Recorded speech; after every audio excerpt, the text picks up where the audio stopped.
காற்றலைகள் தமிழ் பேசும் ஒளி அலைகளாய் சர்வதேசமெங்கும் தமிழ் மனம் பரப்பி வருகின்றது. சர்வதேச தமிழ் வானொலி.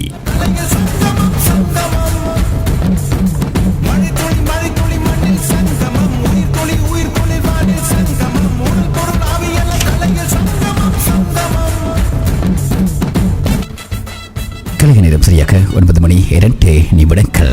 இது ஒரு டொரண்டோ கலைக ஒளிபரப்பு.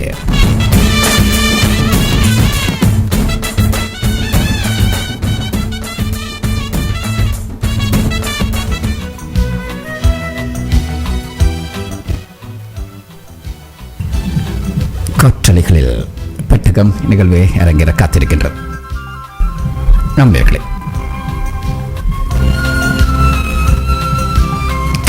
கலைஞர்களின் கிளை வாழும் போதே கலைஞர்கள் கௌரவிக்கப்பட வேண்டும், பாராட்டப்பட வேண்டும், ஊக்குவிக்கப்பட வேண்டும்.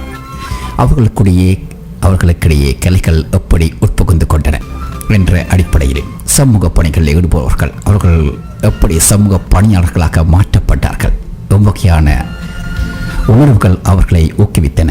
இப்படியாக வாழும் சமகாலத்திலே இலக்கிய பணி சமூக பணிகளில் ஈடுபடுவோரை கௌரவிக்கின்ற நிகழ்வாக இந்த பெட்டகம் நிகழ்வு வாரம் காற்றலைகளிலே இடம் பிடித்துள்ளது.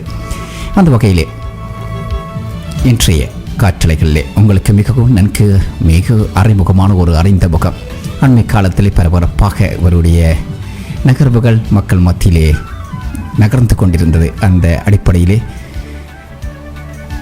திருமதி சிவவதனி பெருபாக்கரன் அவர்களை இன்றைய காற்றலையிலே சந்திப்பதிலே இந்த காற்றலைகள் பெருமை அடைக்கின்றன. வணக்கம் சிவவதனி.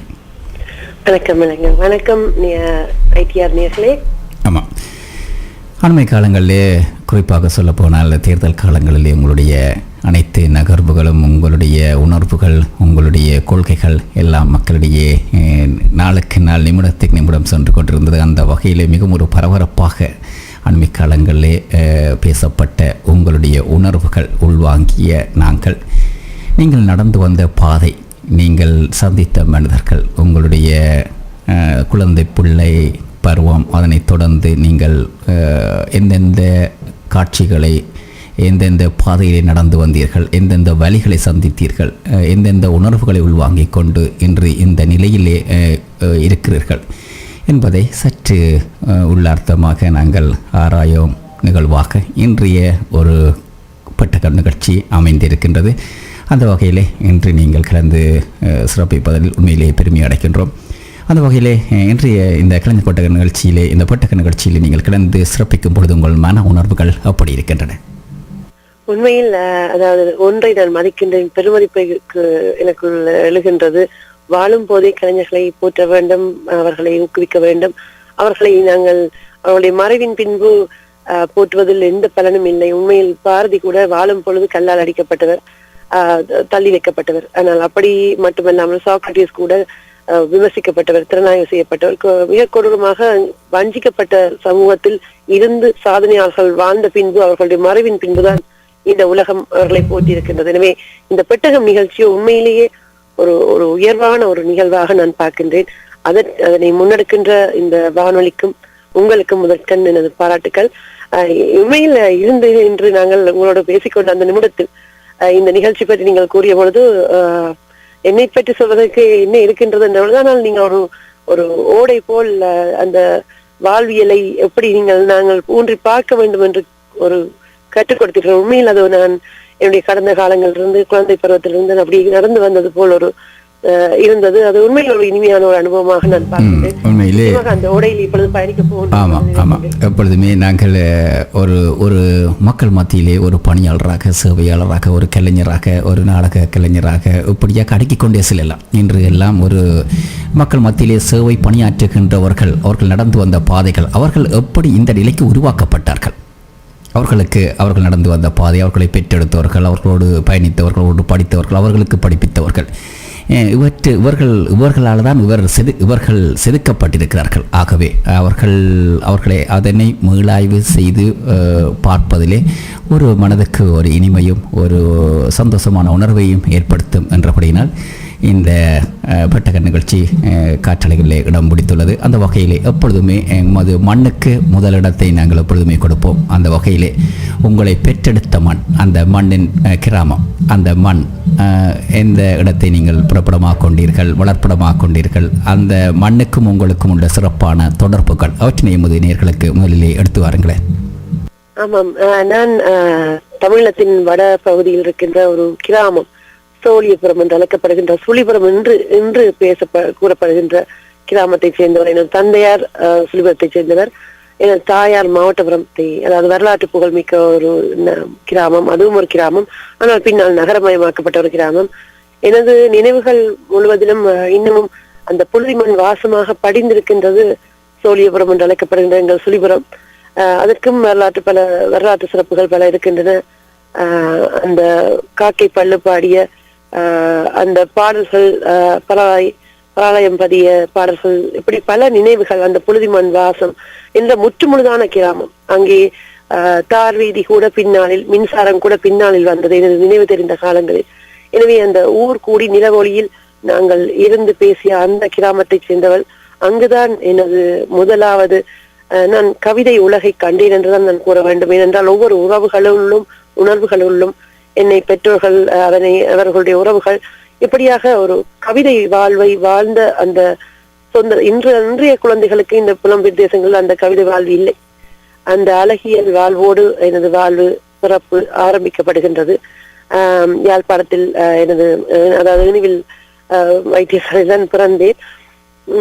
உண்மையில் அதன் பின்னான காலங்கள், எனது குழந்தை பருவங்களில் எனது பெற்றோர்கள் அந்த கிராமத்தை ஒட்டி வளர்த்தவர்கள். ஏனென்றால் எனது தந்தையார் சிங்கப்பூரில் பிறந்து அங்கிருந்து இங்கு வந்து, இங்கிருந்து அங்கு சென்று அவர்கள் அந்த தாயகத்தை தேடி வந்து அதனுடைய இழப்பை, மொழியை இழந்ததினாலும் அருமையை உணர்ந்து வளர்ந்தவர்.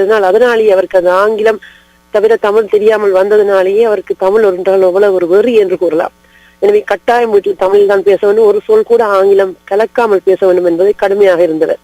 அப்படியான ஒரு பின்னணியில் அந்த கிராம மக்கள் ஒரு பக்கம், அவர்கள் என்னை வளர்த்தெடுத்த விதம், ஏனென்றால் நாங்கள் ஒரு வீட்டு பிள்ளைகளாக அங்கே வளர்வதில்லை.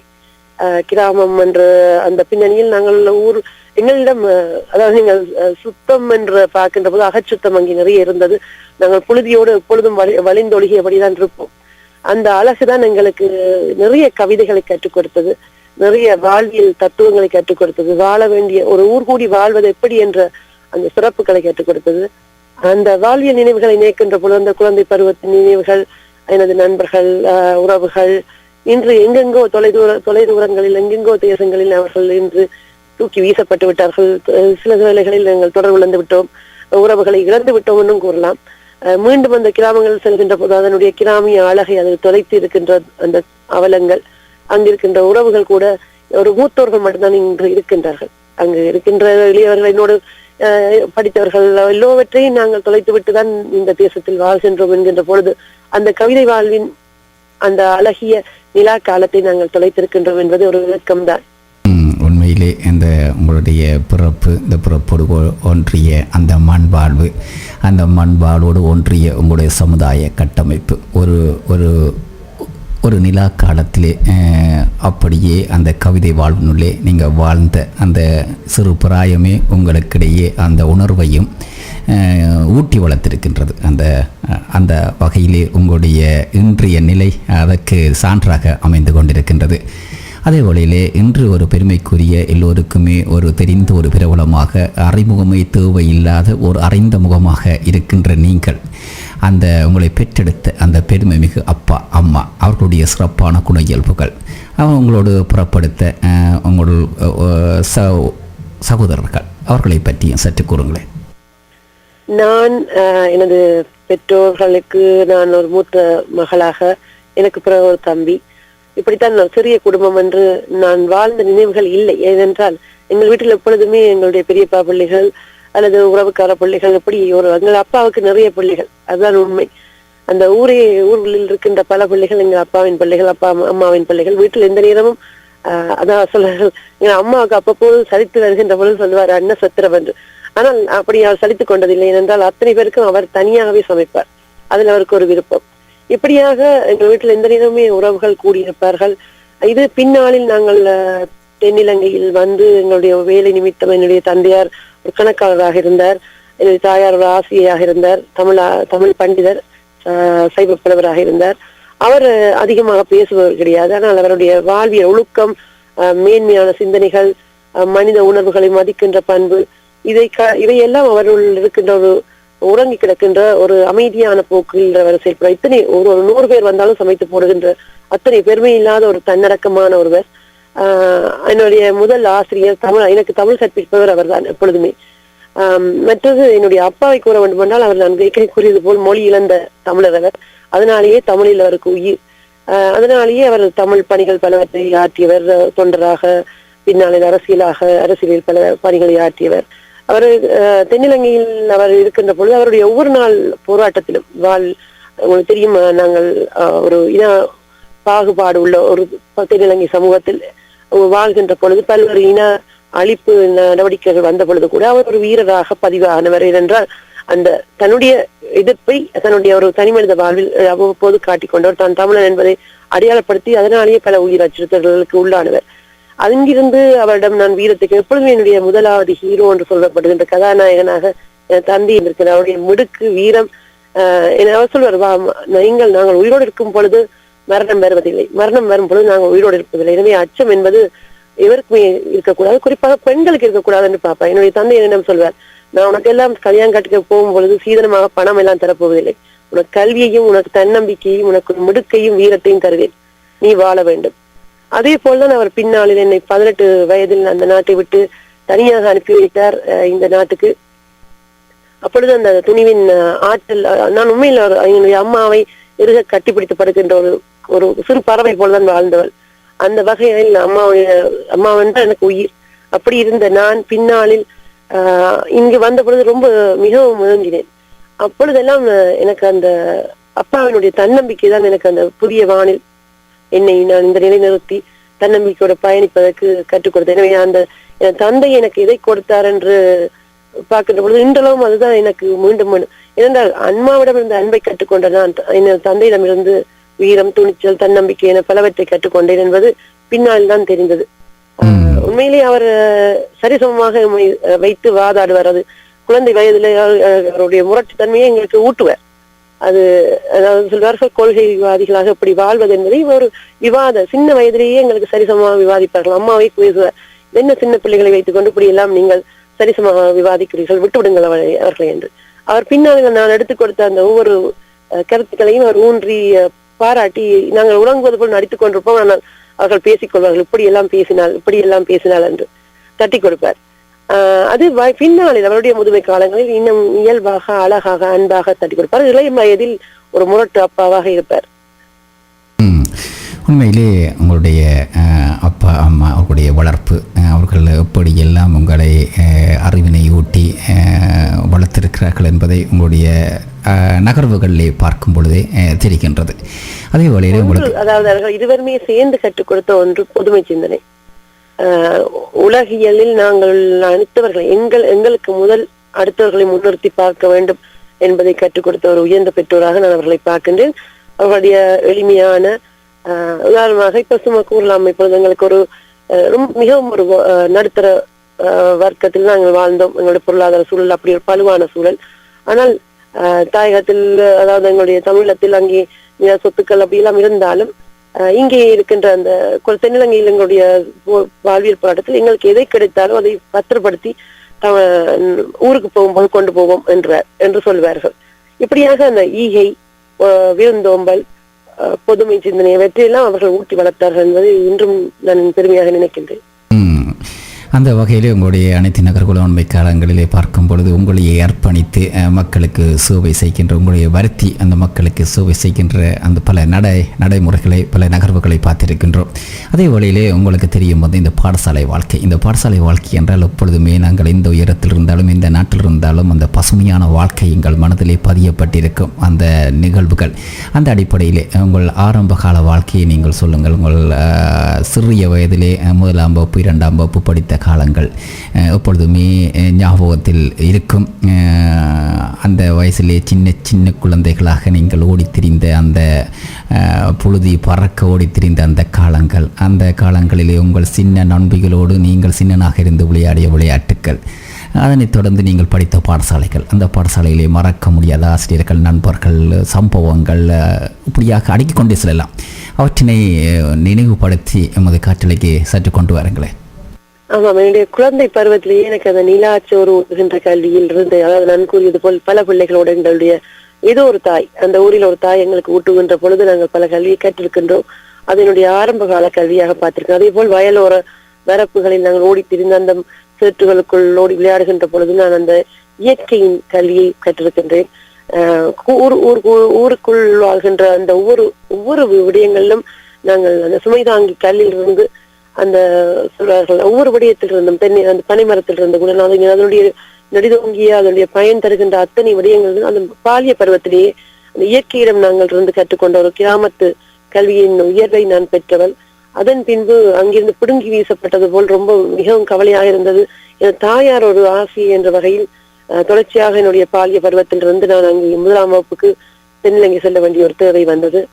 இங்கும் அங்குமாக சுழற்றி வீசப்பட்ட காலங்கள். அந்த தென்னிலங்கையில் நாங்கள் 1ஆம் வகுப்பை சென்ட் ஆண்டனிஸ் கோல்பிட்டியில் இருக்கின்ற பாடசாலையில் படித்துக் கொண்டிருந்த பொழுது அங்கிருந்தும் அந்த 77 கலவரங்கள் வந்த பொழுது அங்கிருந்து மீண்டும் நாங்கள் எங்களுடைய உடைமைகள் எல்லாம் சூறையாடப்பட்டு பல்வித தாக்கங்களுக்கு உருவாகி நாங்கள் மீண்டும் தாயகம் திரும்புகின்றோம்.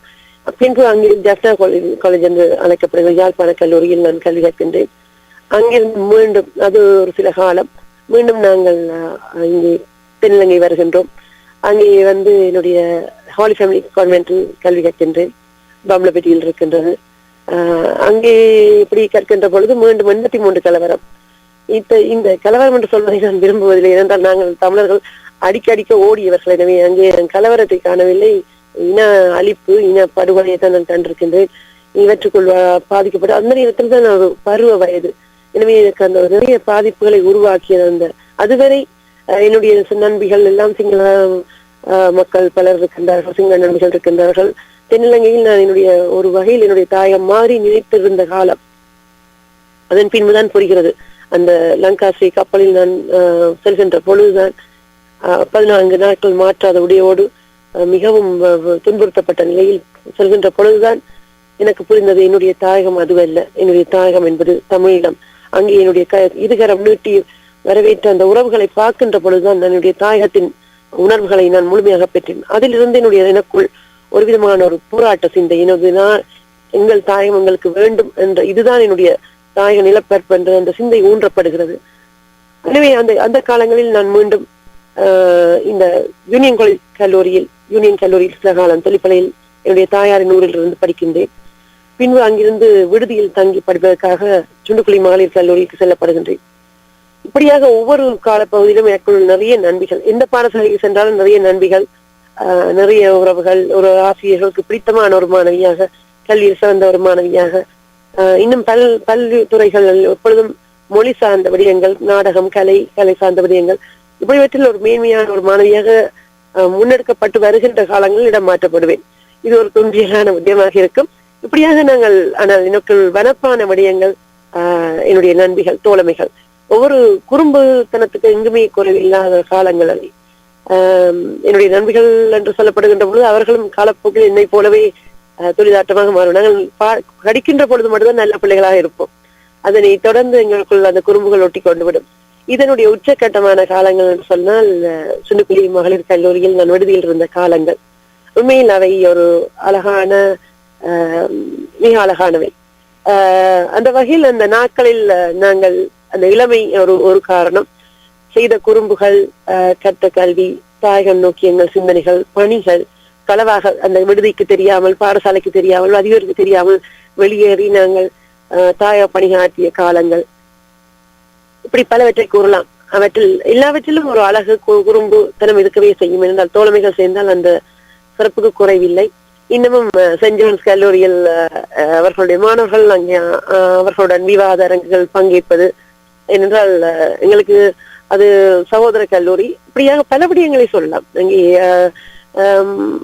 பல விதமான அழகான உணவுகள், இவற்றிலிடையே நாங்கள் ஊர் திரும்புகின்ற பொழுது ஊரில் எங்களுடைய கிராமத்தின் அந்த அழகுகள், அங்கே இருக்கின்ற தோழமைகளுடன் கிட்டிப்புள்ளு, கிளித்தட்டு போன்ற விளையாட்டுகள், தாயக விளையாட்டுகள் நாங்கள் பங்கேற்பது, பின்பு தென்னிலங்கையில் வந்தால் இந்த தென்னிலங்கை வீதி அளந்து தெரிந்த அந்த தோழர்களுடைய இனிய பள்ளி பருவ காலங்கள், இவற்றினுடைய வழி தருகின்ற இனப்படுகொலை காலங்கள், கல்வி சிதறடிப்பு காலங்கள், வழிகளும் இன்பமும் மகிழ்ச்சியுமாக எல்லாவற்றையும் தெரியாமல் ஒரு பட்டாம்பூச்சியாக பறந்து விரிந்தாலும் எங்களுக்குள் அந்த இயல்பு நிலை குன்றிய ஒரு இளமை பருவம் தான் எப்பொழுதுமே இருந்தது. எப்பொழுதுமே ஒரு பொறுப்பான சிந்தனைகள் அதீதமாக இருக்கும். எங்கள் தாயக விடுதலையை முன்னிலைப்படுத்துகின்ற ஒரு தன்மைகள் இருந்தது. இப்படித்தான் என்னுடைய கல்லூரி காலங்கள் இருந்தன. நான் ஒரு முறை உண்மையை சொல்ல போனால் எல்லாவற்றையும் விட்டுவிட்டு போராட்டத்துக்கு செல்ல வேண்டும் என்று முனைந்த பொழுது அந்த நேரத்தில் இந்த போராட்டத்துக்கு பொறுப்பான இருந்த இனது பகுதி அக்கா அண்ணாமாரெல்லாம் விரட்டி விடுவார்கள், போய் கல்வியில் படித்து விட்டு வரேன் அப்படி சொல்லி திருப்பி அனுப்பப்பட்டவள். இல்லாவிட்டால் என்றோ அந்த தாய மண்ணோடு நான் இருந்திருப்பேன். அப்படி என்னை திருப்பி அனுப்பினாலும் அழ என்னை கொண்டு மீண்டும் விடுதியில் விட்டார்கள். அந்த நாட்களில் நான் மீண்டும் அந்த விடுதியில் இருக்க முடியவில்லை. என்ன என்றால் நான் அந்த விடுதியை விட்டு வெளியேறியவள் என்ற வகை. ஆனால் அவர்களும் ஏற்றுக்கொள்ளவில்லை, இவர்களும் ஏற்றுக்கொள்ளவில்லை. சரி, அந்த நேரத்தில் அதிபர் ஒரு விடயத்தை சொன்னார். சரி, நீங்கள் மீண்டும் வாருங்கள், இங்கே பரீட்சையை செய்யுங்கள், 10ஆம் வகுப்பு பரீட்சை, ஆனால் தென்னிலங்கை சென்று படித்து விட்டு வாருங்கள் என்று. எனக்கு அது கூட ஒரு விதமான ஒரு என்னுடைய அதன் பின்பு பெற்றோரை அழைத்து என்னை அழைத்து விட்டார்கள். ஆனால் அந்த நாட்களில் நான் என்னுடைய பெற்றோருடன் இருந்த காலங்கள் இருந்தாலும் நான் எதையோ இழந்து தவித்தேன். என்னுடைய பணியில் இருந்து, நான் என்னுடைய கடமையில் இருந்து, என்னுடைய மண்ணில் இருந்து நான் பிடுங்கி வீசப்பட்ட ஒரு பயிராக மிகவும் வாடினேன். ஆனா அந்த வாட்டத்திலிருந்து நான் வெளியேறுவதற்கு கல்விதான் எனக்கு முழு மூச்சாக இருந்தது. எனவே என்னுடைய இந்த சாதாரண பரீட்சையில் நான் மிக உயர்ந்த சித்திகளை எல்லா பாடங்களிலும் பெற்று பரீட்சையில் அதன் பின்பாவது என்னை போராட்டத்தில் சேர்த்துக் கொள்வார்கள் என்று நம்பினேன். ஆனால் அதன் பின்பு என்னை அங்கிருந்து வெளியேற்றி விட்டார்கள் என்பதுதான் உண்மை. அதன் பின்பு என்னுடைய காலங்கள் வேறு விதமாக திசை மாறி கனடா நாட்டை சேர வேண்டி வந்தது. இங்கு என்னுடைய கல்வியை தொடர்ந்தேன். ஆனால் பலவிதமான அர்த்தங்கள். ஏனென்றால் நான் விரும்பிய வாழ்வு எனக்கு கிடைக்கவில்லை என்ற ஒரு இயக்கம். ஏனென்றால் வேறொன்றும் இல்லை. என்னுடைய மண்ணின் விடுதலை பெற்றிருந்தால், என்னுடைய மக்கள் இந்த நாட்களில் இயல்பு வாழ்வை மீண்டிருந்தால் நான் அந்த இயக்கத்தை தொலைத்திருக்கலாம். மீண்டும் மகிழ்ச்சியாக நான் இந்த நாட்டில் வாழ்ந்திருக்கலாம். ஆனால் இன்று வரை நான் தொலைந்த வாழ்வை பெற்றுக் கொள்ளவில்லை. அது அன்று இருந்த அந்த குழந்தையாக நிலைமையாக இருந்த அந்த கல்லூரி வதனி இன்றும் எனக்குள்ள இயக்கத்தோடு வாழ்கின்றார் என்பதுதான் உண்மை. ஆனால் அந்த தோழமைகள் இன்று நாங்கள் மீண்டும் முகநூல் வட்டத்தில் நாங்கள் சந்தித்திருக்கின்றோம் இழந்த சிலரை. ஆனால் அவர்கள் இன்று இயல்பு வாழ்வு வேறு வேறு வாழ்வுகள் திசை திரும்பி இருப்பார்கள். அப்பொழுதுதான் நான் நினைத்தேன், நான் மட்டுமே இப்படி மாறாமல் இருக்கின்றேன் என்று. ஆனாலும் அவர்களும் ஏதோ ஒரு புள்ளியில் மாறுவார்கள், உணர்வார்கள்.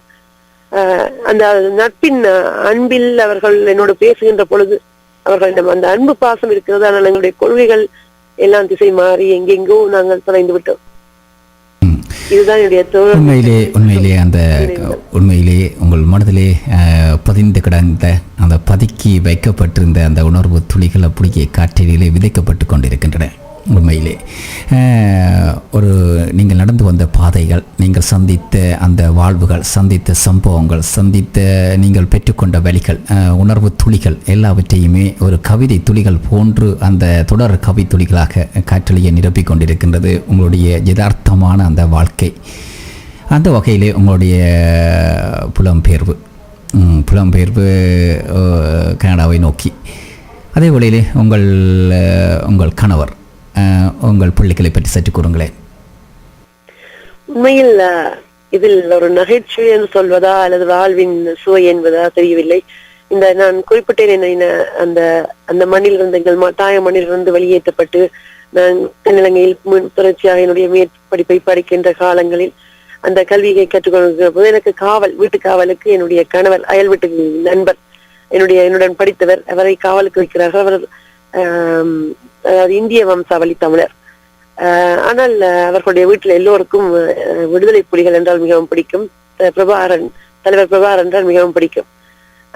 எப்படியான ஒரு பின்னணி உள்ள குடும்பத்தில் அவர்கள் தமிழர்கள் என்ற ஒரு அடையாளத்தோடு அவர்கள் இருக்கிறார்கள். இவர் எனக்கு காவலாக இருக்கின்றார், நன்றாக படிப்பார். அந்த 8 மாதங்கள் நான் பாடசாலை இல்லாமல் படிக்கின்ற காலங்களில் அவரிடமிருந்து நான் உதவியை பெறுகின்றேன். என்னுடைய சக வயதினர் என்ற வகையில் அவர்களுக்கு அந்த பாடநூல்கள் எல்லாவற்றையும் பகிர்ந்து தருகின்றார், கற்றுக்கொள்கின்றேன். எல்லாவற்றையும் தந்து படிக்க வைக்கின்றார். இப்படியாக ஆனால் அவரிடம் எனக்கு ஒரு வெறுப்பு ஒன்று இருக்கும். ஏனென்றால் இவர்தான் எனக்கு என்னை காவல் காப்பவர் என்ற ஒரு விடயத்தில் எங்கள் குடும்ப நண்பர்கள் அவர்கள் இப்படியா இருக்கின்ற போது அது பின்னாளில் அவருக்குள் ஒரு காதலாக மலர்கின்றது. ஆனால் நாங்கள் நண்பர்களாக இருக்கின்றோம். இந்த வேளையில் அவரிடம் தன்னுடைய காதலை வெளிப்படுத்துகின்ற போது நான் கூறினேன், இல்லை, நான் ஒரு போராட்ட பின்னணி உள்ளவள், நான் போராட செல்ல வேண்டும், என்னுடைய வாழ்க்கை இப்படித்தான் இருக்க வேண்டும் என்று விரும்புகின்றேன், எனக்கு என்னுடைய மக்கள் தான் முக்கியம், என்னுடைய தேசம் தான் முக்கியம் என்று. அவர் இல்லை, அது இன்னும் நீங்கள் செய்து கொள்ளுங்கள், ஆனால் நான் உங்களை விரும்புகின்றேன், உங்களுக்காக காத்திருப்பேன் என்று சொல்கிறார். இப்படியான ஒரு காதல் ஆரம்ப புள்ளி. அதனை தொடர்ந்து எனக்கு உண்மையை சொல்லப்போனால் சிறு வயதிலிருந்து வேறொரு ஒரு கசப்பான அனுபவங்களும் இருக்கின்றன. அதாவது என்னுடைய உறவுகளில் சில விதமான ஒரு இந்த காதல் என்ற பெயரில் எனக்கு ஒரு விதமான அழுத்தங்களை என்னுடைய கிராமமே உருவாக்கிய தன்மை எப்படியெல்லாம் இருக்கின்றது. அந்த ஒரு விடயத்திலிருந்து நான் விடுபட்டு செல்வதற்கு இந்த தோழமை எனக்கு மிகவும் உதவுகின்றது. இப்படியான ஒரு நல்ல நண்பராக அவர் இருந்தார். அதன் பின்பு நாங்கள் எங்களுக்குள் அவர் ஒரு என்னுடைய கொள்கைகளுக்கு உடந்தையாக இருப்பார் என்ற ஒரு நம்பிக்கையோடு அந்த தோழமை ஒரு வளர்ச்சி பெற்று காதலாக மாறுகிறது. பின்னாளில் எங்களுக்கு தாயகம் செல்ல முடியாத சூழலில் அவர் வேறொரு நாட்டுக்கு, லண்டன் நாட்டுக்கும், நான் கனடா நாட்டுக்கும் வருகின்றேன். என்னுடைய மேற்படிப்பை இங்கே கல்வியை தொடர்கின்றேன், அவர் அங்கே தொடர்கின்றார். இப்படியாக நாங்கள் இருக்கின்ற இரு வீட்டிலும் உண்மையில் அவர் சொல்வார்கள், எங்கள் வீட்டில் சொல்வார்கள் வடக்கத்தியார் என்றார்கள், அவருடைய வீட்டில் சொல்வார்கள் யாழ்ப்பாணத்தார் என்று. இப்படியாக தமிழர்கள் தமிழர்களை எமக்குள் கேவலமாக இந்த பிரித்து பார்க்கின்ற தன்மையினால் எவ்வளவோ இழிவுபட்டு இருக்கின்றோம் என்பதை அவர்கள் உணராமல் அத்தனை தவறுகளையும் புரிகின்ற பொழுது அனைத்தையும் கடந்த ஒரு உணர்வாக காதல் ஒருமைப்படுத்தி எங்களை வைத்திருந்தது. இப்படியாக எங்களுடைய நட்பு தொடர்ந்தது. பின்னாளில் நாங்கள் அவர்களுடைய குடும்ப கடமைகள் அவற்றையும் நாங்கள் இருவருமாக செய்கின்றோம் இரு தேசங்களிலிருந்து. இப்படியாக இருந்து எங்களுடைய கொள்கைகளை அவருடைய கொள்கைகளுக்கு நான் கை கொடுக்கின்றேன், என்னுடைய தேசிய கொள்கைகளுக்கு அவர் கை கொடுக்கின்றார். இப்படியாக நட்பாக ஆரம்பித்தது. பின்னாளில் இரு வீட்டாரும் அன்பையும் பெற்றுக் கொள்கின்றோம். அந்த வகையில் அவர்கள் இரு வீட்டாருமே சேர்ந்து எங்களுக்கு திருமணத்தை செய்து வைக்கின்றார்கள். இதில் ஒருவர் மட்டும் போராடி இறந்தே போகின்றார். அவர்தான் என்னுடைய மாமியார். அது எனக்கு மிகவும் துன்பம், வேதனை. அவர் இறுதி வரை தன்னுடைய அந்த குழுமம், இனக்குழுமம் என்று சொல்லப்படுகின்ற வட்டத்துக்கு அவர் நினைத்த வட்டம், அதிலிருந்து நான் வேறொரு யாழ்ப்பாணத்து பெண்ணை திருமணம் செய்கிறது விரும்பவில்லை. ஆனால் மற்ற சகோதரர்கள், அவருடைய குடும்பத்தில் பெரிய குடும்பம், 6 ஆண் சகோதரர்கள், 3 பெண் சகோதரர்கள் எல்லோருமாக இணைந்து அந்த திருமணத்தை செய்து வைக்கிறார்கள் தமிழகத்தில், அன்னை தமிழகத்தில். எனவே அந்த நாட்டு உடனான தொடர்புகளை அவருடைய தாயார் இறுதி வரை விரும்பினார். தாங்கள் ஒரு இந்திய வம்சாவளி தமிழர்களாக இருந்தாலும் தங்களுடைய தாயகத்தினுடான உறவுகள், திருமணங்கள் நிலைக்க வேண்டும் என்று தன்னுடைய அந்த காரணத்தாலே என்னை இவருக்கு பிடிக்கும், மிகவும் பிடிக்கும். அவருடைய ஒரு மகளாக என்னை ஏற்றுக்கொண்டார். ஆனால் மருமகளாக அவரால் இறுதி வரை ஏற்றுக்கொள்ள முடியவில்லை. ஆனால் அதன் பின்பு அதனாலேயே எனக்கு ஒரு தமிழகம் என்றால் ஒரு இனிப்பான என்னுடைய தாயகம் தான், அதுவும் ஒரு என்னுடைய தாயகம் தான் என்ற ஒரு பார்வை எனக்குள் எழுந்தது. ஏனென்றால் அந்த தாயை நான் மிகவும் நேசித்து என்னுடைய இன்னொரு தாயாக பார்த்தேன். அதனூடாக நான் நிறைய தமிழக உறவுகளோடு இப்பொழுது அந்த அன்னை தமிழகத்தின் ஒரு மருமகளாக இருக்கின்ற காரணத்தினால் என்னுடைய தாயகம் தான். என் வரலாற்று ரீதியாக நீங்கள் பார்த்தீங்கன்னா பல கடற்கோள்கள் பிரித்துத்தான் இந்த 2 தேசங்களும் வேண்டானது. மற்றபடி அடிப்படையில் இமயம் முதல் குமரி வரை ஆண்டவர்கள் எங்கள் தமிழர்கள்.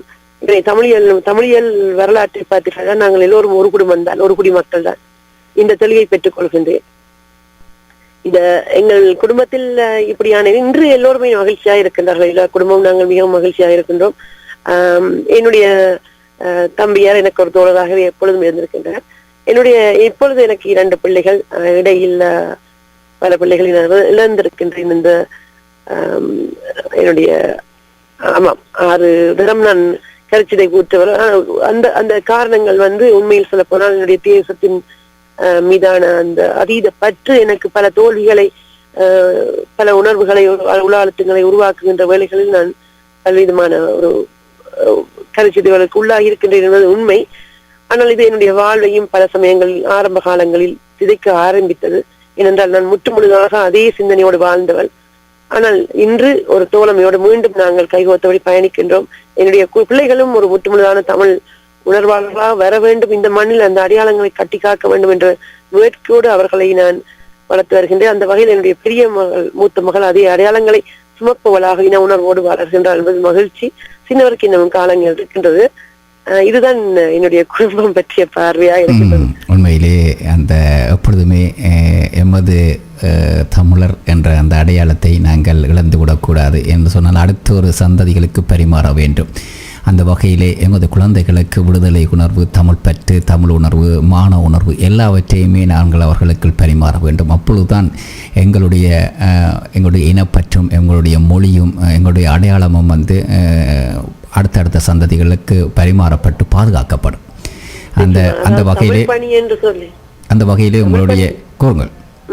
தமிழ் பணி என்று சொல்லி நாங்கள் நாட்டுக்கு செய்வது, வீட்டுக்கு செய்வது, இந்த நாட்டுக்கு செய்வது என்று சொல்லி எல்லாம் பெரிதாக செய்ய முடியாவிட்டாலும் என்னால் முடிந்தது இந்த புலம்பெயர் தேசத்தில் என் வீட்டிலாவது தமிழ் பேச வேண்டும்.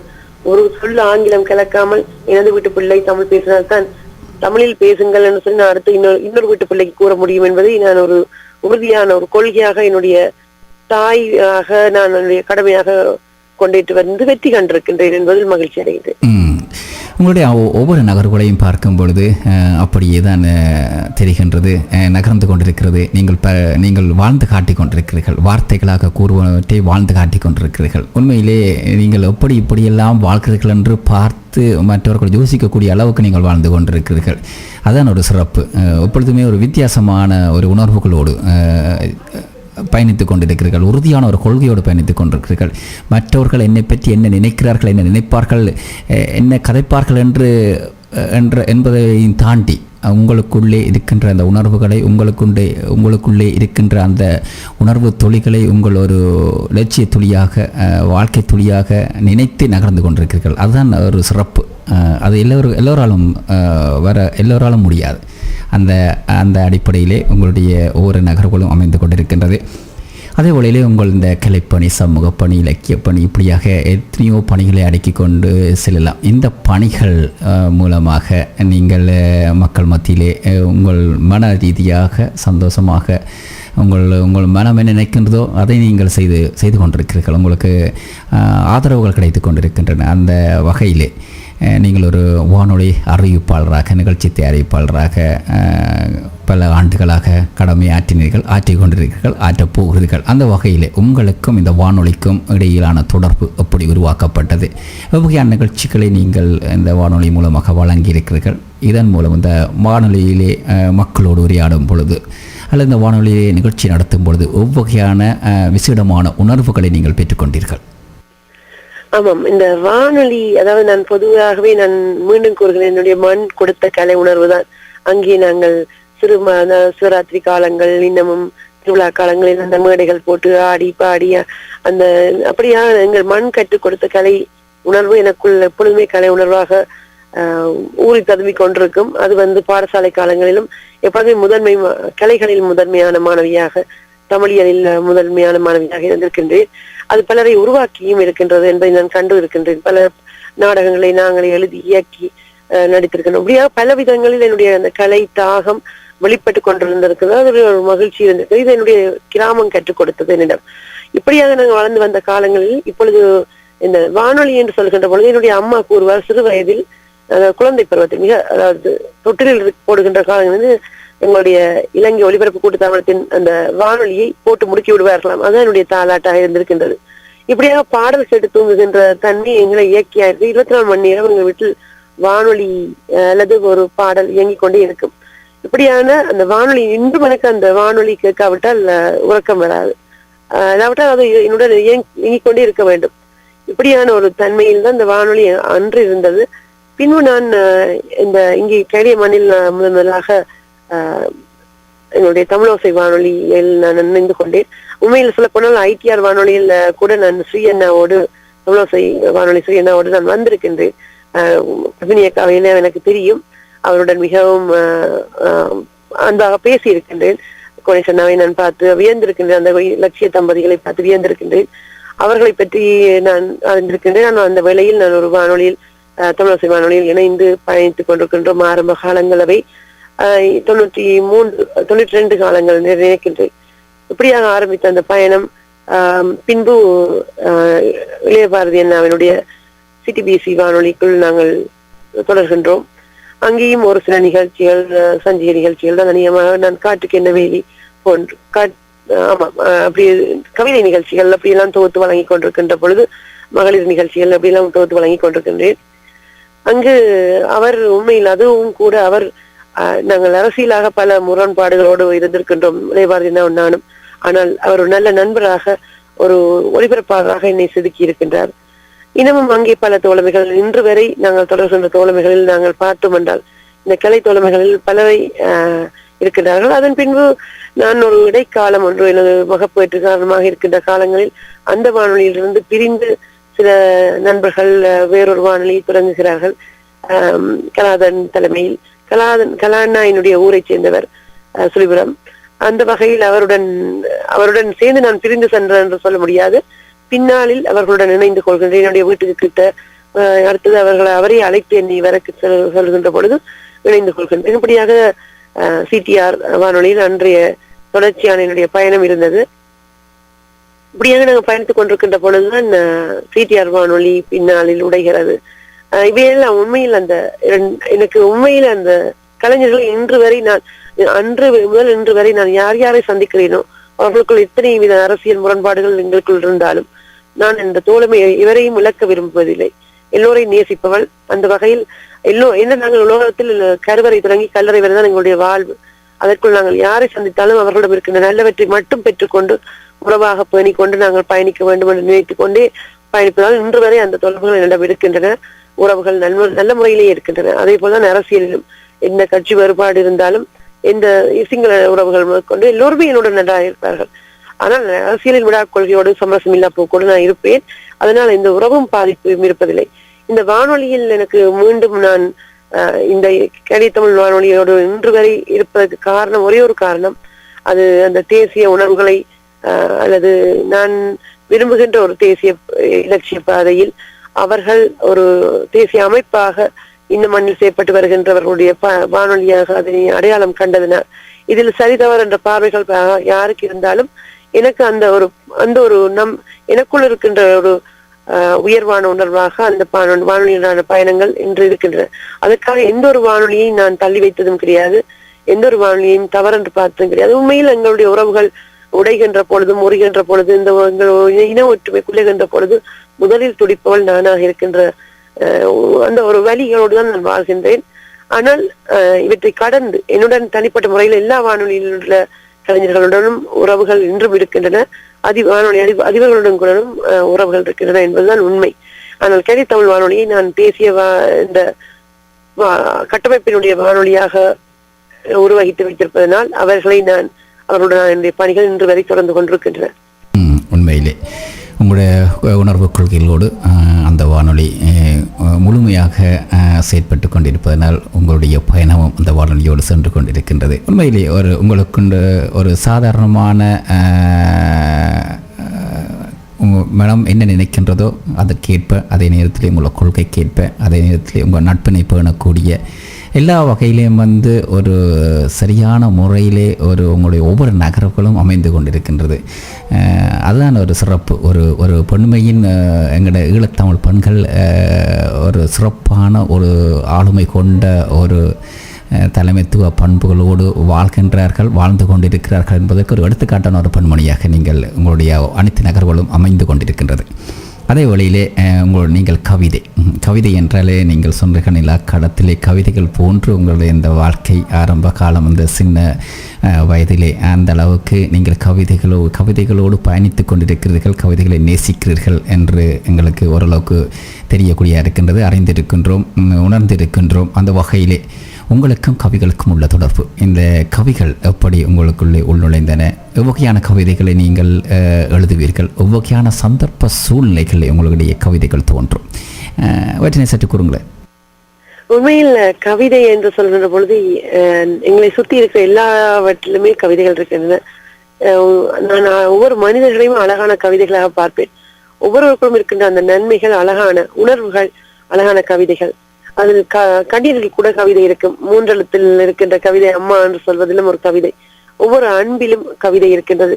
சுற்றி இருக்கின்ற பூக்கள் மலர்கின்ற அந்த ஒவ்வொரு இயற்கையின் அத்தனை அழகிலும் கவிதை இருக்கின்றது.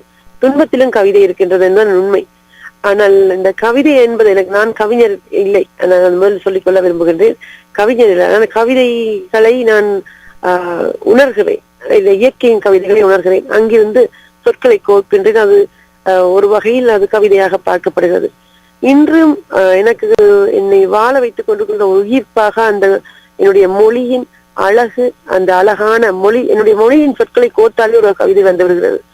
உண்மையும் அதுதான். அந்த அழகுணர்வை எனக்கு கொடுத்து கொண்டிருக்கிற அந்த மொழி இல்லாவிட்டால் நான் என்றோ வறண்டு இறந்திருப்பேன் என்பதுதான் உண்மை. இப்பொழுதும் என்னிடம் கவிதை வரும். என்னவென்று கேட்டால் இந்த கலை மற்றும் இயற்கை இவற்றின் அற்புதங்கள், அழகான குழந்தைகளின் சிரிப்புகள், இப்படி ஏதோ ஒன்று என்னை தாக்குகின்ற பொழுது அங்கே கவிதை எழுகின்றது. ஆனால் உண்மையில் மொழிவாய்க்காலின் பின்பு வறட்சியிலும் ஒரு கவிதை, இது ஒரு உணர்வோட்டம் வருகின்ற போது அந்த கவிதைக்குள் கண்ணீர் கூட ஒரு அழகியான கவிதையாக வந்து விடுகிறது உண்மை. எனவே அதிகமான கவிதைகள் இலக்கம் நிறைந்தமையாக ஒரு போராட்டம் இன்னமும் தேவை என்பதை வலியுறுத்துவதனாக இருக்கின்றன.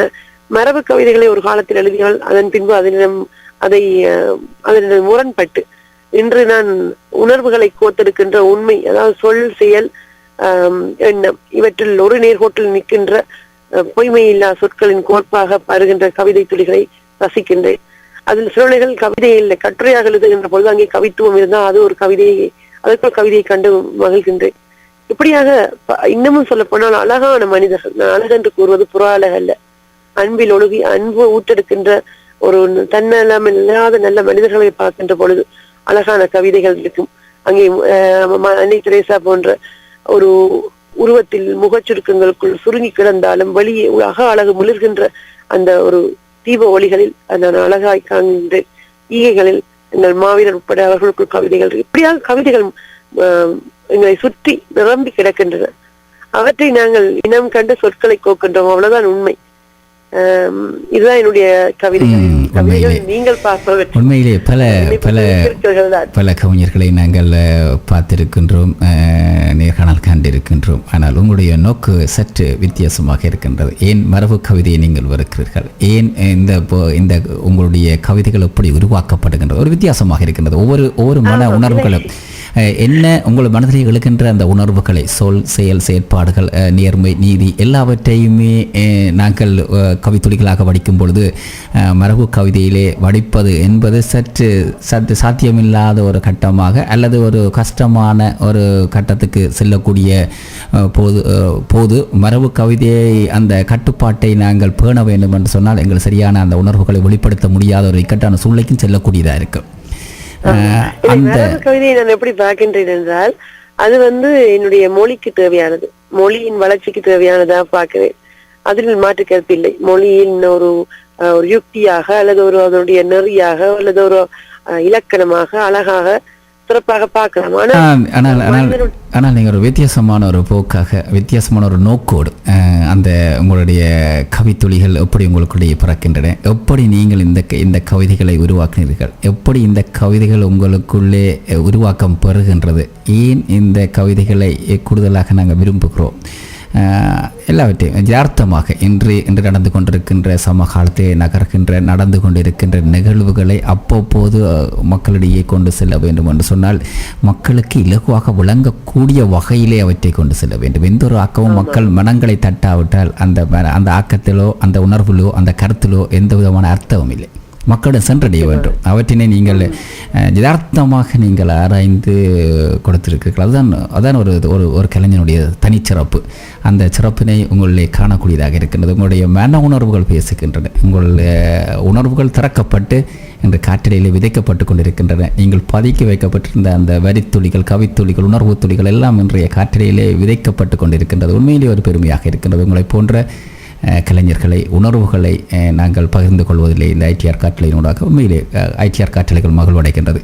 அதே வேளையில் நீங்கள் அதையும் தாண்டி எழுத்தாளர் என்ற ஒரு கட்டமைப்புக்குள் நீங்கள் ஒரு பலமான ஒரு எழுத்தாளராக நீங்கள் மிளிர்ந்து கொண்டிருக்கிறீர்கள். அந்த அடிப்படையிலே பத்திரிகையிலே உங்கள் ஆக்கங்களை பார்க்கலாம். எப்பொழுதுமே ஒரு கோணர், ஒரு மூலையிலே ஒரு சின்ன போட்டோ இருக்கும், ஒரு படம் இருக்கும். அதிலே சிவபதனி பிரபாகரன் என்று எழுதி கிடக்கும். அங்கே ஆக்கம் மிகவும் ஒரு பெரிதாக இருக்கும். அப்படியாக பத்திரிகையிலே ஒரு தொடராக வந்து கொண்டிருக்கும் உங்களுடைய ஆக்கங்கள். அந்த எழுத்துத்துறை, அந்த ஆக்கங்களை பற்றி சற்று கூறுங்களேன். உண்மையில் அதாவது நான் சின்ன வயதிலிருந்தே எனக்கு எழுத்து ஒரு ஆற்றுப்படுத்தலாக இருந்திருக்கின்றது என்பதை நான் உணர்கின்றேன். என்றால் சின்ன வயதில் என்னுடைய அம்மா தான் அதுக்கு காரணம். என்னுடைய அம்மா ஒரு தமிழ் புலவர் சைவ பண்டிதராக இருந்தாலும் சைவ புலவர் தமிழ் பண்டிதராக இருந்தாலும் அவருக்கு எழுத்தாற்றல் என்பது இல்லை. இயற்கையான அந்த வடிவம். அவர் என்னிடம் சின்ன சின்ன விடயங்களை தொட்டுவிட்டு சென்று விடுவார். ஆனால் அவர் சொல்கின்ற ஒவ்வொரு விடயத்திலும் எனக்கு ஏதோ ஒன்று பிறக்கும், எழுத வேண்டும் போல் இருக்கும். அப்படி எழுத தூண்டியவர் அம்மா. கொப்பி வாங்கி கொடுத்தவர் என்னுடைய மாமா, தாய் மாமன். அவர் அந்த டெலிகம்யூனிகேஷனில் வேலை செய்தவர். அவருக்கு அந்த இலவசமாக கட்டுக்கட்டாங்க. அப்போ எனக்கு எழுதுவதே ஒரு தொழிலாகிவிட்டது. பக்கம் பக்கமாக எழுதாவிட்டால் ஏதோ ஒன்று சாப்பிடாதது போல இருக்கும். இப்படியாக சின்ன சின்ன விடயங்கள் படம் வரைந்து ஒவ்வொரு படத்துக்கு கீழும் ஒரு கட்டுரையோ கவிதையோ ஏதோ ஒன்று இருக்கும். இப்படியாக சிறு வயதில் நாங்கள் புத்தகம் கட்டி பின்பு நாங்கள் அந்த இன அழிப்பு நாட்களின் பின்பங்களிடம் அந்த வசதிகள் இல்லாத பொழுது சிமெண்ட் தொழிற்சாலைக்கு பக்கத்தில் காங்கிரஸ் துறையில் மாவட்ட முகத்தில் எங்களுடைய வீடு அந்த சிமெண்ட் பேப்பரை கட்டிவிட்டு அதில் எழுதுவோம். இப்படியாக எழுத்து என்பது எனக்கும் தம்பிக்கும் சற்று ஒரு விதமான ஒரு ஆர்வ கோளாறாக வந்துவிட்டது நிலையில் பின்னாளில் எங்களை சூழ்ந்து நடந்த வாழ்வியல் மாற்றங்களால் அது நான் எனக்குள் அதீதமாக ஒரு சாதாரணமான எழுத வேண்டும் என்ற வேகத்தோடு பின்பு அது ஒரு டயரி எழுதுவது பழக்கமாக, அப்படியாக கடிதங்கள் எழுதும் பழக்கமாக இப்படித்தான் இருந்தன. ஆனால் என்னுடைய ஆசிரியர் ஒவ்வொரு காலகட்டத்திலையும் தமிழ் ஆசிரியர்கள் என்னை ஊக்குவித்தார்கள். அந்த வகையில் பேராசிரியராக இன்று இருக்கின்ற பத்மினி சிதம்பரநாதன், அதாவது அம்மன் கிளிய ஆசிரியை, இப்படி பலரை சொல்லிக் கொண்டே செல்லலாம். எல்லோரும் என்னை எழுத வைத்தார்கள். இப்படி அவர்கள் ஒரு காரணம் என்றாலும் என்னுடைய தாயார் ஒரு காரணம் என்றாலும் பின்னாளில் என்னுடைய அந்த வாழ்வியல் போராட்டங்கள், எங்களுடைய நாட்டின் தேசத்தின் போராட்டம் இப்படியாக எழுதி கொண்டு செல்லுகின்ற பொழுதுதான் அதற்கு ஒரு தளம் அமைத்து கொடுத்த இந்த கேடிய மாநில தளம் அமைத்து கொடுத்தவர்களில் முதலாவதாக நான் கூற வேண்டும். ஒரு கவிதை பக்கம் கொடுத்தவர் உதயன் பத்திரிகையில் லோகேந்திரலிங்கம் ஆசிரியர். அதனை தொடர்ந்து அதை தொடர்ச்சியாக எழுத கிடைக்கவில்லை. பின்பு எனக்கு உண்மையிலே தொடர்ச்சியாக எழுதுவதற்கு எனக்கு ஒரு பக்கத்தையே தந்து எழுது என்று என்னை பொழுதெல்லாம் எழுத வைத்தவர் என்னுடைய அன்பு தோழி அன்பரசி. அவருடைய அந்த ஊக்கம், அவருடைய துணைவர் திரு ஸ்ரீயண்ணாவினுடைய ஊக்கம், இப்படியாக முழக்கம் பத்திரிகையில் தொடர்ச்சியாக எனக்கு என்ற ஒரு முழக்க பக்கம் தரப்பட்டது. அது என்னுடைய பல ஆண்டுகளாக எழுதினேன். முள்ளிவாய்க்காலில் அவர்களும் சோர்ந்து முடங்கிய பின்பு எனக்கு அந்த திடீரென்று யாரோ கைவிட்ட மாதிரி இருந்தது. இப்படியாக இருக்கிற பொழுதுதான் நான் அந்த உலகத்தமிழர் பத்திரிகை இடையில் பல பத்திரிகைகள் எழுத ஆரம்பித்து விட்டேன். இந்த பல பத்திரிகைகள் எழுதுகின்றேன். உலகத்தமிழர் பத்திரிகை, கதிரொலி, தாய் வீடு பத்திரிகையில் உண்மையில் சொல்ல வேண்டும், திலீப் குமார் அண்ணா அவருக்கு இந்த போராட்டங்களை பற்றி எழுத வேண்டாம், உளவியல் சம்பந்தப்பட்டதாக எழுதுங்க என்று. நான் என்னுடைய கல்வித்துறை உளவியல் சார்ந்ததாக இருந்ததனால், என்னுடைய பணியும் அது சார்ந்ததாக இருந்ததனால் அது சார்ந்தபடி எங்களை இந்த சமூக நலன் சார்ந்ததாக எடுத்து வரக்கூடிய ஒரு தளமாக அந்த தாய் வீடு பத்திரிகை இருந்தது. இப்படி பல சஞ்சிகைகள், தளிர், துளி மற்றும் அமுதம், தமிழர் தகவல் எல்லோருமே தளம் அமைத்துக் கொண்டு ஒரு நேரத்தில் முன்னேற எழுத்தாளராக என்னை ஆக்கி உறக்கத்தையே என்னிடமிருந்து எடுத்து விட்டார்கள் என்றுதான் சொல்லலாம். இப்படியாக இருந்த காலங்களில் முள்ளிவாய்க்காலின் பின்பு பலர் ஓய்ந்த நிலையில் இந்த நேரத்தில் தான் என்னை உண்மையில் எனக்கு என்ன செய்வது என்று தெரியவில்லை. நேரத்தில் ஒரு விதமான உளப்பழுவில் இருந்த காலங்களில் தான் முகநூல் என்ற ஒரு பக்கம் எனக்கு அறிமுகமாகிறது. முகநூலில் சென்றால் அங்கே சாப்பிட்டியா, இருந்தியா, வந்தியா, இப்படித்தான் இருக்கும் ஆங்கிலத்தில் அரவாசி தமிழர்கள் எழுதி கொண்டிருந்த காலங்கள். இந்த நேரத்தில் ஒரு உண்மையில் ஒருவர் மட்டும் அதீதமாக எழுதுவார். தமிழிலேயே கடுமையான தலைமையில் எழுதி கொண்டே இருப்பார். அவரை பார்த்த பொழுது நான் ஒரு ஆசானாக பார்க்கின்றேன். அவருடைய எழுத்துக்கள் தமிழிய சிந்தனையை சார்ந்ததாக இருக்கின்றது.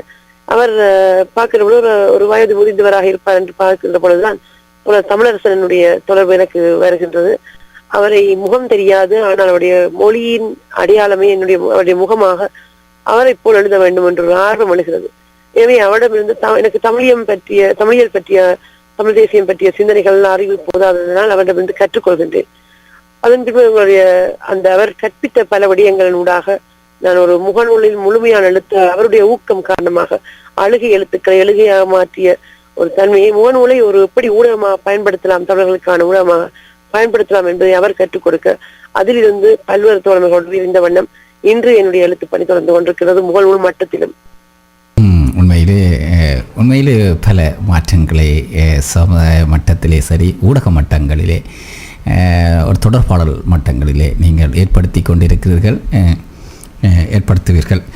அதே வேளையிலே உங்களுக்கு தெரியும் வந்து நாடகத்துறையிலேயும் உங்களுடைய ஈடுபாடு மிகவும் அதிகமாக இருக்கின்றது. அதே வேளை திரைப்படத்துறையினை உள்நுழைவதற்கு இயக்கம் செய்வதற்காக நீங்கள் தயாராகி கொண்டிருக்கிறீர்கள். அவை சம்பந்தமாக சற்று சுருக்கமாக கூறுங்களேன். ஆமாம், அதாவது நாடகத்துறையில் நாங்கள் சிறு வயதிலிருந்தே அந்த பாடசாலை நாட்களிலிருந்து அந்த பல நாடகங்கள் எழுதி இயக்கி நடித்து அது ஒரு ஆர்வமாக இருந்தது. அது பின்னாளில் என்னுடைய தேச விடுதலை போராட்டங்களில் எனக்கு அதற்கான பணிகளை செய்வதற்கு அந்த நாடக எழுத்துக்கள் உதவின, நடிப்புகள் உதவின. மொழிவாய்க்கால் காலங்களில் எல்லாம் மிக முக்கிய மும்முரமாக நாங்கள் கலைத்துறையில் ஆற்றிக் கொண்டிருந்த பொழுது கனடா தமிழ் கலை பண்பாட்டுக் கழகம் எனக்கு அதற்கான களம் அமைத்து தந்தது. இப்படியாக பல தளங்கள் எனக்கு நாடகத்துறையில் நான் ஈடுபட்டுக் கொண்டிருந்தேன். இப்பொழுது அது ஓரளவுக்கு வாழ்வியல் அடிப்படையிலான சிந்தனைகள், சமூக நலன் சம்பந்தப்பட்ட சிந்தனைகளில் சில குறும்படங்களை எழுதி தயாரித்து கொண்டு வருகின்ற நிலையில் ஒவ்வொரு குழப்பங்களால் நின்றுவிட்ட நிலையிலும் இன்று நான் அதை ஒரு திரைப்பட தொடர்புகள் சில உருவாகி இப்பொழுது அந்த திரைப்பட இயக்கம் கதை இரண்டும் ஒப்படைக்கப்பட்ட நிலையில் இருக்கின்றன. ஆனால் இன்னும் முழுமை பெறாத முயற்சிகளாகவே இருக்கின்றன. எனவே எதையும் முழுமை பெறும் வரையில் நான் அதை செய்துவிட்டேன் என்று நினைக்க முடியாது. எனவே நீண்ட தூரம் நான் பயணிக்க இருக்கின்ற என்னுடைய கலை படைப்புகளை இந்த மக்கள், ஆனால் ஒவ்வொரு படைப்பிலும் எனக்கு ஏதேனும் ஒரு நன்மைகளை விட்டு செல்லாவிட்டால் அதில் திருப்தி இருப்பதில்லை. அதை நான் ஊன்றி கவனித்துக் கொண்டிருக்கின்றேன். அதே வேளையிலே நிறைவாக உங்கள் சமூக ரீதியாக பல்லின மக்கள் மத்தியிலே ஒரு அரசியல் பணியாக அண்மையிலே களமிறங்கினீர்கள். உண்மையிலே எமது ஈழத்தமிழ் பெண்கள் பல்லின மக்கள் மத்தியிலே தமது ஆளுமையோடு திறமையை வெளிப்படுத்துகின்ற ஒரு முன்னகர்வாக நாங்கள் பார்க்கின்றோம். உண்மையிலே ஒரு சந்தோஷமான ஒரு முன்னேற்றகரமான நிகழ்வாக கருதி கொள்ளக்கூடியதாக இருக்கின்றது. அதே வேளையிலே உங்களுடைய வெற்றி தோல்வி என்பது அந்த வட்டாரத்துக்குள் உள்ளடக்கமான அந்த சமூகங்களுடைய எண்ணிக்கையை பரம்பரை பொறுத்திருக்கின்றது. ஆனால் அதற்குள் நாம் எமது இனத்தை, எமது இனத்தின் அடையாளத்தை, எமது இனத்தின் வலிமையை, எமது இனத்தின் பலத்தை காட்ட வேண்டும் என்ற நோக்கோடு துணிகரமாக அர்ப்பணிப்போடு செயல்பட்ட அந்த காலங்கள் அண்மை கால நாட்கள் உண்மையிலேயே ஒரு பெருமையாக இருக்கின்றது. நடைபவனி மாத்திரமல்ல, எமது மூத்தோர்களுடைய அரவணைப்போடு, அவர்களுடைய அறிவுறுத்தலோடு, உங்களுடைய கொள்கை பற்றோடு, உறுதியோடு, உங்களுடைய அடையாளத்தை உறுதிப்படுத்த வேண்டும் என்ற நோக்கோடு, எமது பலத்தை நிரூபிக்க வேண்டும் என்ற நோக்கோடு நீங்கள் செயற்பட்டீர்கள். அந்த செயற்பாடுகளை பற்றி சற்று சுருக்கமாக கூறுங்களேன்.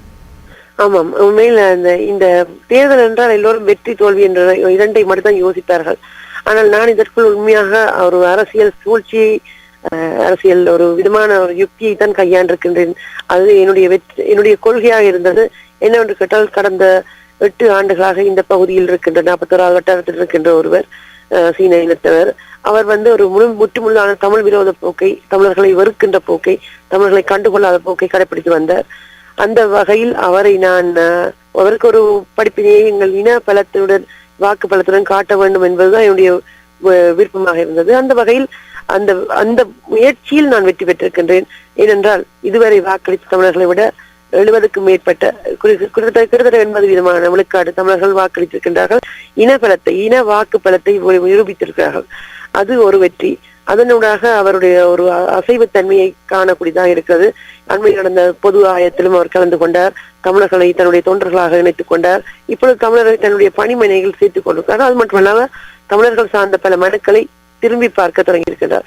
எனவே இப்பொழுது என்னுடைய தேர்தல் பணி அதனுடைய இலக்கை அடைந்திருக்கின்றது. அந்த வகையில் அவருக்கு ஒரு வாழ்த்து செய்தியை தெரிவித்து, நான் உடன் கூட இருப்பேன், எங்களுடைய இனம் சார்ந்து நீங்கள் இருப்பீர்கள் என்ற ஒரு செய்தியை கூறியிருக்கின்றேன். அதற்கு அவர் நிச்சயமாக என்று சொல்லி பதில் தந்திருக்கின்றார்.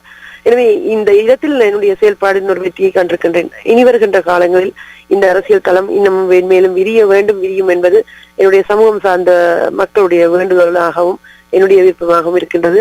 அதற்கு பல்வேறு காரணங்கள் இருக்கின்றன. நான் பல்வேறு துறைகளில் இந்த அரசியல் துறையில் ஈடுபட்டவள், இந்த மண்ணில் அடித்தளத்தில் மக்களோடு மக்களாக பயணித்தவள்.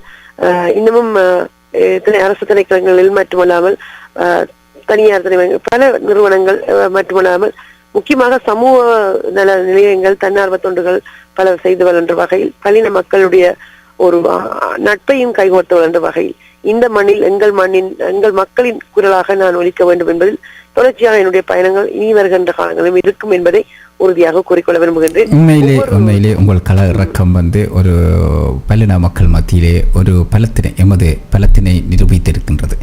அதாவது எமது கனடிய மண்ணின் வாழ்க்கை 25 வருடங்கள் 30 வருடங்களை, ஆனால் பல நீண்ட காலமாக இந்த மண்ணிலே வாழ்கின்றவர்கள் திரும்பி பார்க்கக்கூடிய ஒரு திருப்பத்தை ஏற்படுத்தக்கூடிய ஒரு நகர்வாக அவர்களின் கல இறக்கம் அந்த பலத்தினை அவர்களுக்கு நிரூபித்திருக்கின்றது.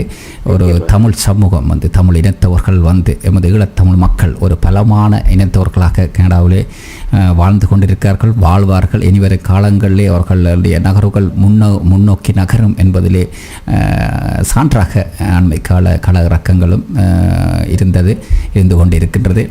உண்மையிலே அதே வழியிலே உங்களுடைய அதாவது எமது பெண்கள், ஈழத்தமிழ் பெண்கள் பல்லின மக்கள் சமூகத்திலே தமது ஆளுமை கொண்ட அவர்களுடைய நிர்வாக திறமைகளை வெளிப்படுத்துகின்ற ஒரு களமாக அண்மை கால நகர்வுகள் அமைந்தது. உண்மையிலே அது ஒரு பெருமைப்படக்கூடிய ஒரு நிகழ்வு.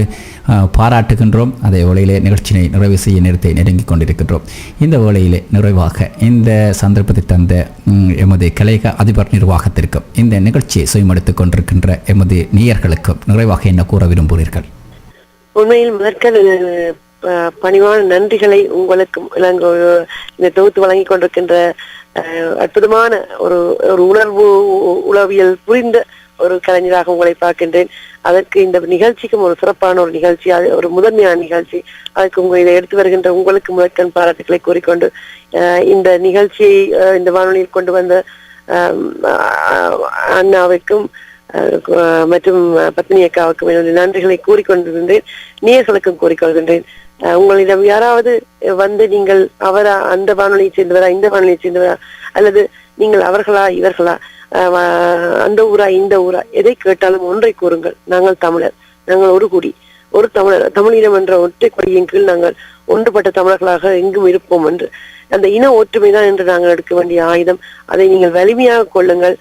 நாங்கள் எல்லோரும் ஒரு புள்ளியில் சந்திக்கின்ற சக உதரர்கள் என்பதை மனதில் நிறுத்திக் கொள்ளுங்கள் என்பதை தாழ்மையாக உங்களிடம் வேண்டிக் கொள்கின்றேன். அடுத்ததாக எங்களுடைய மொழியையும் எங்கள் கலை கலாச்சாரங்களையும் இந்த மண்ணிலும் வாழ வைப்பதற்காக ஒவ்வொரு தமிழர்களும் மற்றும் எங்கள் தேசத்தை வென்றெடுப்பதற்காக ஒவ்வொரு தமிழர்களும் உழைக்க வேண்டும் என்பதனை உங்களுடைய தார்மீக கடனாக, வாழ்வியல் கடனாக உணர்ந்து கொள்ளுங்கள், நடைமுறைப்படுத்துங்கள் என்பதை வேண்டிக் கொண்டு இந்த அரிய வாய்ப்பினை தந்தமைக்கு உங்கள் எல்லோருக்கும் நன்றிகளை கூறிக்கொண்டு விடைபெறுகின்றேன். நன்றி. பல வேலைப்பழக்கள் மத்தியிலேயும் எங்கள் அழைப்பினை ஏற்றி இந்த நிகழ்ச்சியிலே கலந்து கொண்டவங்களுக்கு நன்றிகள். மீண்டும் ஒரு நிகழ்ச்சியில் சந்திப்போம். நன்றி, வணக்கம். நன்றி.